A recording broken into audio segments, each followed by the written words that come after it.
What's going on, everybody? Shonen Express here, coming to you with another weekly Shonen Jump newsletter. I'm excited to get into this week, so let's just get going. So this week, the cover went to Sakamoto Days, a series that definitely deserves to get the cover. I've been thinking that it was due for a cover for a long time. I think this might be the first time that Sakamoto Days ever got the cover since its debut. Way back, was it 45 chapters ago? So that was really cool to see. The cover art itself was interesting. I like the blue and yellow color scheme. I like all the characters that they got in that picture. So it was pretty good. But really, what was really a standout moment was the double page color spread of all the characters that we see there in front of the headshot wall there for prison. It looks like.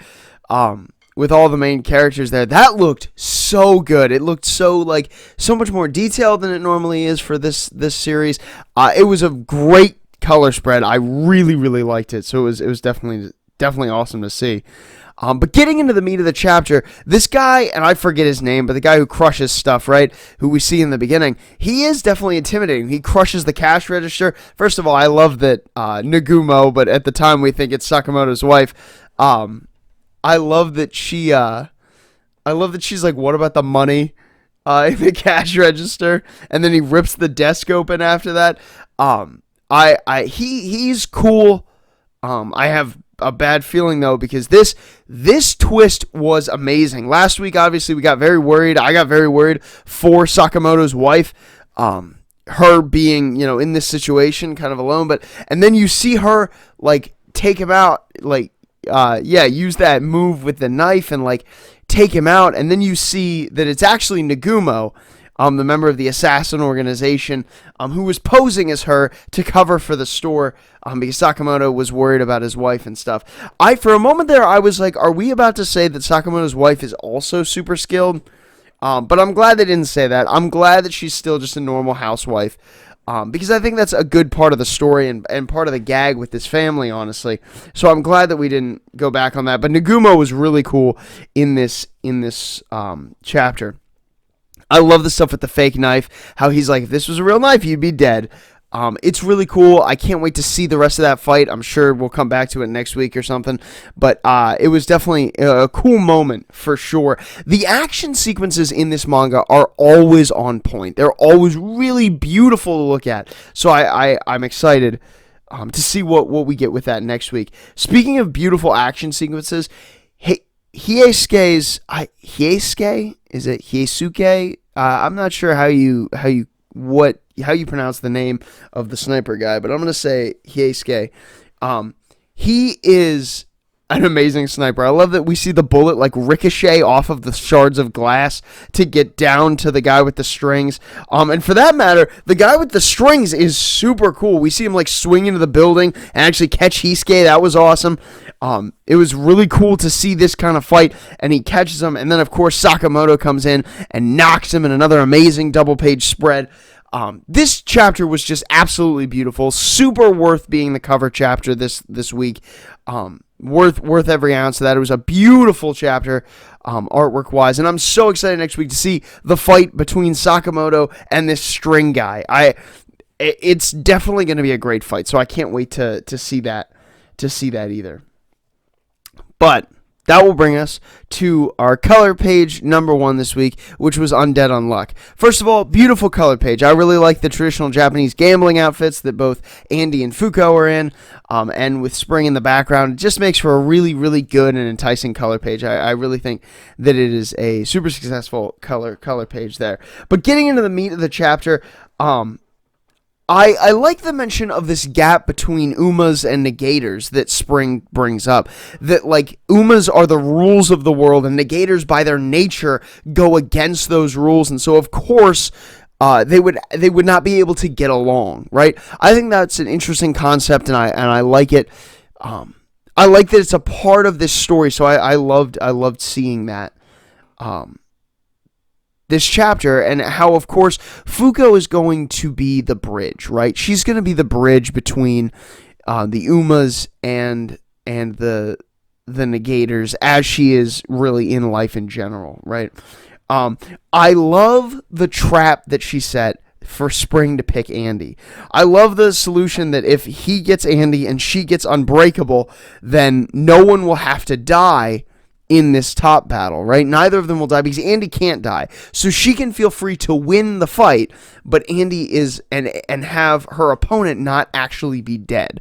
This was a genius move by her, and of course Spring fell right for it, which is really cool. I love that he fell for it, and I love that this was a conscious plan. And we also got Unbreakable's story this week. We got a little more about Unbreakable. I liked Unbreakable's outfit from the get-go. Knowing that Unbreakable's a woman really doesn't change that a whole lot. It's just, I don't like that Unbreakable is a lot weaker and kind of more timid than we thought. This feels like a very similar thing to Tatiana when we found out about her. So I didn't quite love that aspect of this chapter, but it was all right. It was good. It was good to just see her in this at all. See Unbreakable be a character, because we really haven't seen that so far. And then I will say I'm excited about this top battle. I like that final page where Andy and Unbreakable are clashing together. It's a very interesting idea, so I'm very excited to see how this top battle plays out and what the other challenges are that Spring is going to introduce, going forward. So I'm interested in that, and I can't wait to see what the challenges will be there. And this will bring us to our second color page and the final color page this week, which went to Witch Watch. Kind of funny that I've been covering Witch Watch, I feel like, pretty frequently on these videos. It definitely is interesting because Witch Watch is not really a series that I really imagined myself covering quite frequently, but it has been over the past couple of weeks. But it got the color page. The color page itself was actually really nice. I really liked this color page. I like the texture of the drawing. It's super simple. Just Nico in her traditional Japanese, get up there and just with a little sparkler. It was super simple, but the texturing and the artwork itself was really well done. So I definitely liked it. I liked it a lot. And this brings me to the color pages this week were just all really good. This was just a really good artwork week for Weekly Shonen Jump. But getting into the meat of the chapter for Witch Watch, I like the awkward reality that Nico mentions about if she confesses to Moe, they still have to live together. If Moe says, no, I'm not into you, that could get really, really awkward really quick. I think that's real. That's a definite thing that definitely happens in real life. So I understand that a lot. I also like on that same page that Moe loves comedies. I love his face and how happy his face gets, especially because most of the time he's such this stoic character. I love that his reaction to things that are funny is just a genuine reaction of laughing. I think that's really funny. And I love Mini Moe. So she casts the spell on him, right, to allow her to see his emotions. And how that happens is there's a little mini him on his head that does all kinds of things and is super fun. Mini Moe really made this chapter for me, I think. But I really relate with this. I love that he agrees to let this happen because he's worried that he really can't express his emotions very well. I love that he then allows us to do it. I love its reaction when I love the contrast in reactions when Nico comes out in that traditional Japanese dress, and Moe on the outside is just like, yeah, okay, why are you wearing that? But the Mini Moe is like hooting and hollering, like he's like really excited. It's very funny. It's funny that these are the things that he's feeling, and we can reliably say that based on what we see this chapter. And I just love that moment at the end. I love that Moe really is concerned that he is not conveying his emotions well. He's not able to convey these emotions. He says even his training kind of made him stoic and always on guard, and that he doesn't have quite the ability to get into these emotions that maybe he should have. And so I just really like that. I liked that about him. I liked that that we could get there in this chapter. I love the understanding that him and Nico come to. It's just a very realistic interaction. I like this. As far as their relationship-wise, it didn't really, progress very far, but I really like this chapter. I love the understanding of how he has a hard time expressing emotions. As someone who would say that I also have a hard time, expressing emotions to those that I care about, I get it. I understand that this is a difficult thing, and so I like this chapter. I liked seeing it play out in a manga like this. So it was a good chapter. But that will bring me to our middle segment here. So there wasn't anything new in the magazine, right? No new chapters, no new series, as so far, right? But there wasn't anything that ended this week. However, I am hearing rumors that next week the Hunters Guild Red Hood might end, and the week after that, Niru, the Way of the Martial Artist, might end. These are just rumors. I don't believe they're confirmed yet, but it's quite possible that we will get confirmation of that sometime during this week, and then obviously next week might be the last chapter for one of those two manga. But nothing ended this week. As far as on break, we had two manga on break. Jujutsu Kaisen was on break, as well as Mashle, Magic and Muscles was also on break. Both series doing very well. I know that Gege Akutami, the author of Jujutsu Kaisen, I know that they work a ton, obviously, on that manga, and Mashle has been just incredible recently. So definitely, give people their breaks, give them their time off. But this is, we will move on. We are missing two big hitters, though. Those are two big heavy hitters in the magazine, and we're missing those. So the fact that this week was still a pretty good success, even without those, is definitely saying something. So that brings us into my highlight section. I got 4 manga I want to highlight this week, and the first one is probably no surprise to any of you, One Piece. I'm a big fan of One Piece. If you don't know, me and Kate are doing the Pillow Fort podcast right now. We're going through the series of One Piece, arc by arc. We just put out the Baratier arc segment. We just went through the Baratier. Coming up, probably, I'm thinking I'll probably get it out around Thursday or something. We will release the Arlong Park arc.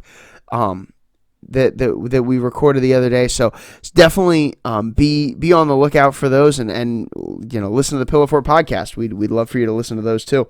But all that to say, I'm a One Piece fan. I like One Piece. This chapter provided us with some very interesting things in my idea. First of all, the opening page being Apu and those 3 numbers talking to Diaz Drake.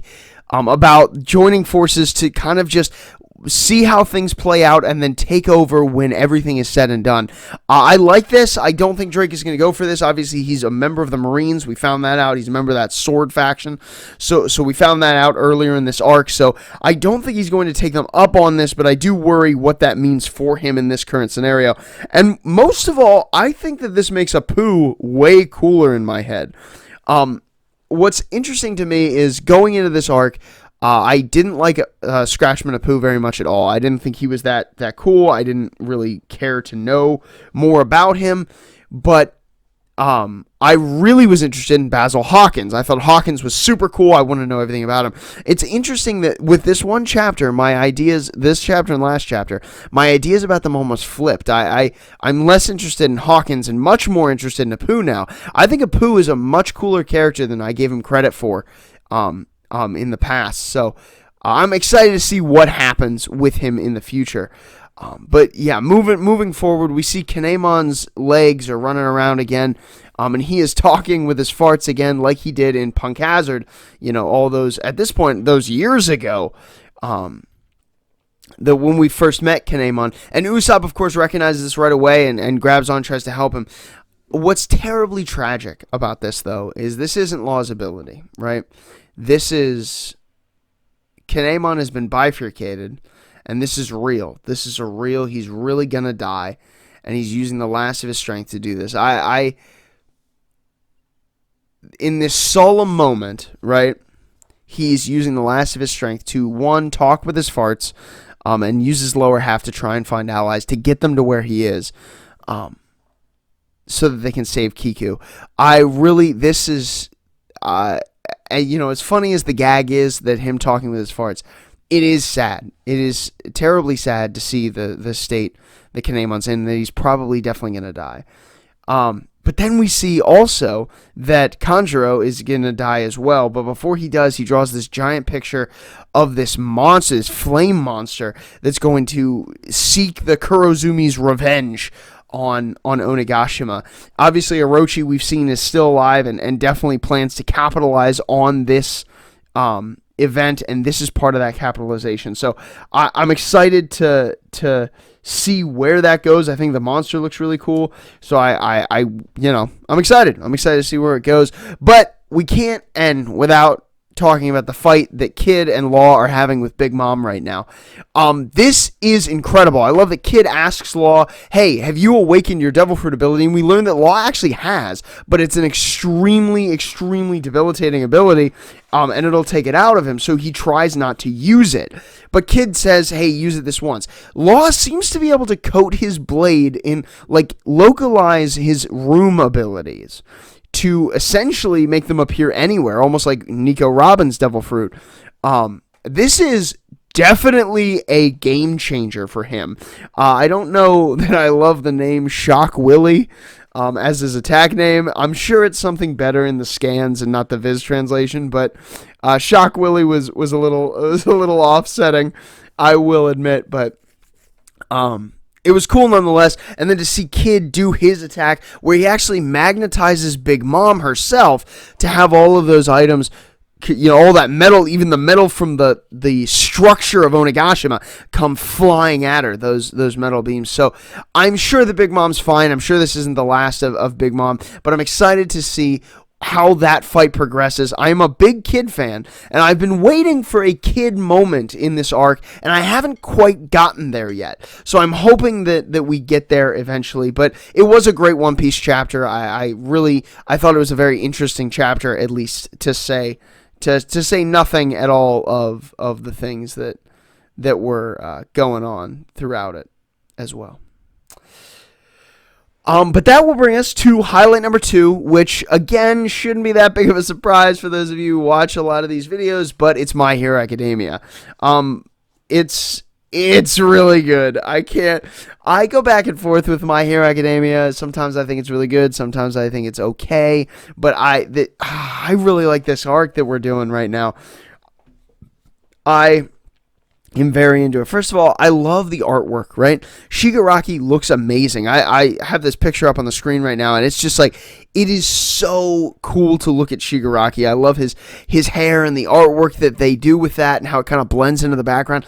Horikoshi has gotten very good at art. I really loved seeing that for sure. I think Shigaraki himself is great. I love that he deduces the power, and I love that we learn more about the Quirk New Order that Star and Stripe has, and how it's much more effective on non-living things, and it's because it's dependent on her knowledge of what that thing is, and so she can kind of present her own knowledge as facts if whatever she's trying to enforce it on is non-living.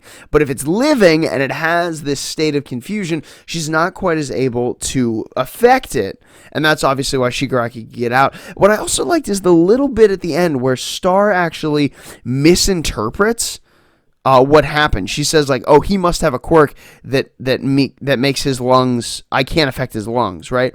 And so she actually gets that wrong. She misinterprets what happened, and she doesn't know that it's because Shigaraki is these, All for One and Shigaraki are in the same body, and this is causing a confusion in him. But so that's interesting, and I'm sure that will come back into play later. But holy cow, is she strong! Hands down, I am positive. I almost guarantee, especially if she has the backup of these Nighthawks, Star and Stripe could beat All Might any day of the week. No questions asked. It's not even close. This giant, air version of her that, punches through, can just demolish things, and she grabs the unified laser and stabs Shigaraki with it. This is the most incredible display of power that we have seen in this show so far, hands down, and I love it. I think it's so cool. It's such an ingenious use of an ability that is broken beyond all repair, so I really like that. Now, of course, I think that the missiles coming are going to provide some sort of, quirk, some sort of messed up thing that happens here. But I mean, if all goes to plan, these missiles are going to definitely demolish Shigaraki. I'm so interested in Star and Stripe and in this fight, and I can't wait for next week to see how this is going to play out further. It was a great My Hero Academia chapter this week, so I had to highlight it. And my third highlight this week, again, not really surprising, but Blue Box. I have to highlight it. After last week, there was no way I couldn't highlight the conclusion or the reaction to what happened, right? So we come in where we left them off, right? Chinatsu is moving her hand up towards Taiki's face, and we find out that it was just to put the cooling pad back on Taiki's head. It was a very innocent, thing, right? We don't think anything else about it. It doesn't seem like there's any other motive there, and so we walk away. And this is a great way to kind of like give us that big dramatic moment last week, and then kind of walk away from that tension. So we can still be in the will they, won't they kind of attitude, but we're kind of, that tension is kind of diffused. So I understand why they did that, and I thought that was a good move. But then we see, right, they get to the pool. I love the moment where he has to hide the bracelet that's on his foot. He puts this boot on to hide that bracelet so that nobody asks him about it. I think that was funny. And I really loved this chapter, the interactions with Haruyu. Haruyu is actually one of my favorite characters in this manga. I really think that the characterization in this manga is very good, and Haruyu is part of that. I love how upfront he is and how nonchalant he is about what to Taiki feels like the end of the world, right? I love just all of the things. I love his wisdom. First of all, I love that he starts the conversation by saying your smashes are not the only thing you have to work on. I love how dedicated Haruyu is to the sport of badminton. How he sees in Taiki a partner for doubles and even maybe a competitor that is worth his time in perfecting. I really like that. I think it says a lot about Taiki. I think it says a lot about his ability and a lot about Haruyu. So I love that conversation they have about the badminton aspect. And then when he asks about Chinatsu, and he's just tries to give him advice by saying she wouldn't get close to you, I think.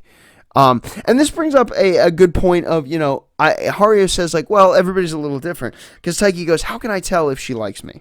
If I have a chance, even, he said. And Haruyu said, well, I think she wouldn't, she would maintain distance, but it's different for everyone. And this is a good rule of thumb, in life to have.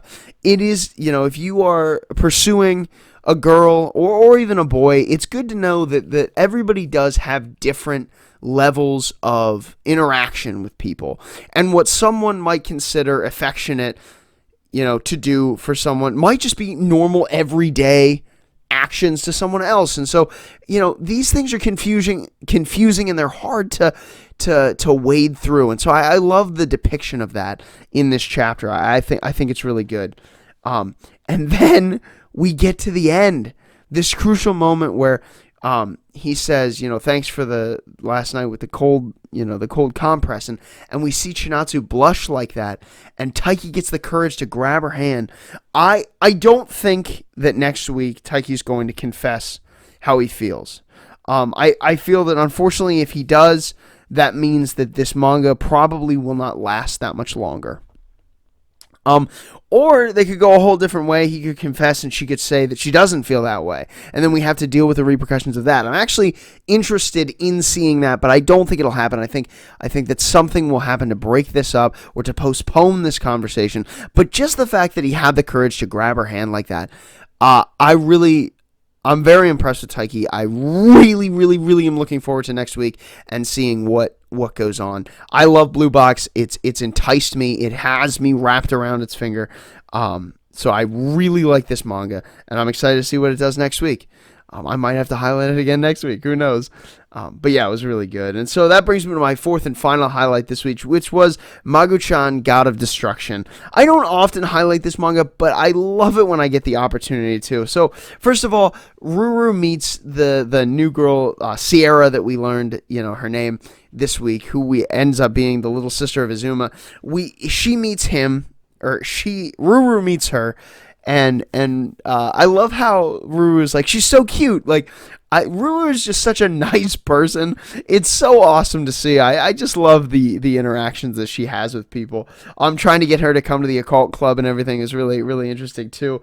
And I love the pun on the magical girl thing with Sierra too. I love that her transformation happens and she's got this kind of like this magical girl-esque vibe to her.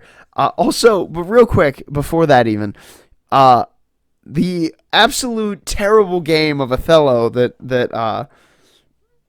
Izuma plays against Magu-chan is hilarious.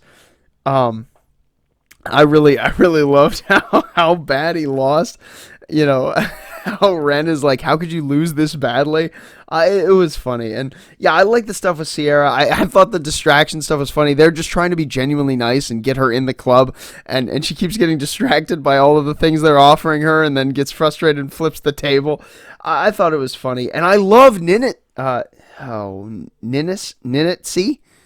I believe that's the name.